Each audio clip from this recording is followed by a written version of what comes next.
बिस्मिल्लाहिर्रहमानिर्रहीम। कैथी जर्मनी के शहर फ्रैंकफर्ट के एक दफ्तर में काम करती थी। उसकी 3 बेटियां हैं। 2 साल कबल उसके शौहर कैरी का दफ्तर में काम करने वाली एक साथी पर दिल आ गया और उसने कैथी को छोड़कर लूजी से शादी रचा ली।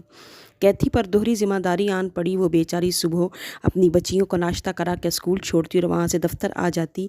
दोपहर को हाँफती दौड़ती बच्चियों को स्कूल से लेकर घर छोड़ती और किसी तरह दोपहर का खाना देकर फ़ौरन वापस दफ्तर आती।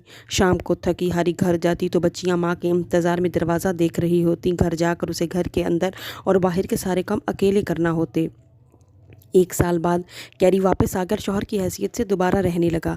अगरचे अब वो अपनी बीवी और बच्चियों के लिए पहले वाला कैरी नहीं था, लेकिन बच्चियों के लिए एक बाप और कैथी के साथ एक शौहर तो था। कैथी दोबारा खुश रहने लगी। इस पर थकन के आसार भी अब पहले से कम नज़र आते थे। लेकिन चंद माह ही हुए थे कि कैरी अपनी दूसरी बीवी के पास दोबारा अपने बच्चों को छोड़कर चला गया। बच्चियों और कैथी ने बहुत मिन्नतें की, उसे बताया कि हम पर क्या गुजरी थी, लेकिन कैरी का जवाब ये था कि मेरी ज़िंदगी है, इसे मैं अपनी मर्ज़ी से गुजारना चाहता हूँ।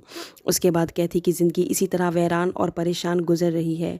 उसकी एक बच्ची नफसियाती तौर पर शदीद डिस्टर्ब है। ये कहानी एक नहीं, यूरोप और अमेरिका की लाखों कैथियों और कैरियों की है। कहीं शौहर इसी तरह करते हैं और कहीं बीवी शौहर और बच्चों को छोड़कर किसी नए बॉयफ्रेंड के पास जाकर नया घर बना लेती है। मुसलमान ख़वातीन को ये समझने की ज़रूरत है कि मग़रिब की बज़ाहिर हंसती मुस्कुराती लिबास से आरी फिट औरत अंदर से कितनी खोखली है। उसका बुढ़ापा कितना वैरान और खौफनाक है। उसका जिस्म बहुत खूबसूरती से तराशीदा है, लेकिन दिल और रूह इतनी ही परागंदा है। जिस्म महकता है जबकि रूह शिद्दत तन्हाई से चीखती है। इसके बरअक्स इस्लाम ने उसे बेटी, बहन, माँ और बीवी के रूप में शहजादी और मलिका का रूप दिया है। अगर उसे सही मुसलमान घराना नसीब हो तो 3 मर्द उसकी खिदमत और उसे खुश रखने पर अल्लाह की जानिब से मामूर हैं। इसे वो बाप नसीब है जो अपनी ज़िंदगी की कमाई उसका सुहाग बनाने में लगाता है।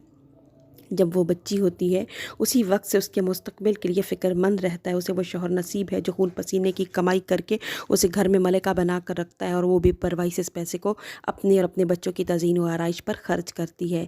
उसे मिसाली इस्लामी मुआशरे में वो औलाद नसीब है जो बुढ़ापे में अपनी माँ को मामूली सी मुशक्क़त भी बर्दाश्त करने नहीं देती और उसके कदमों में अपनी जन्नत की मुतलाशी रहती है। आप सबसे गुजारिश है कि अगर आपको मेरी ये वीडियो पसंद आई है तो प्लीज़ इसे लाइक और शेयर ज़रूर कीजिएगा और मेरे चैनल को सब्सक्राइब कीजिएगा और इस बात को समझिएगा कि इस्लाम ही औरत के रोशन मुस्तकबिल का ज़ामिन है। जज़ाक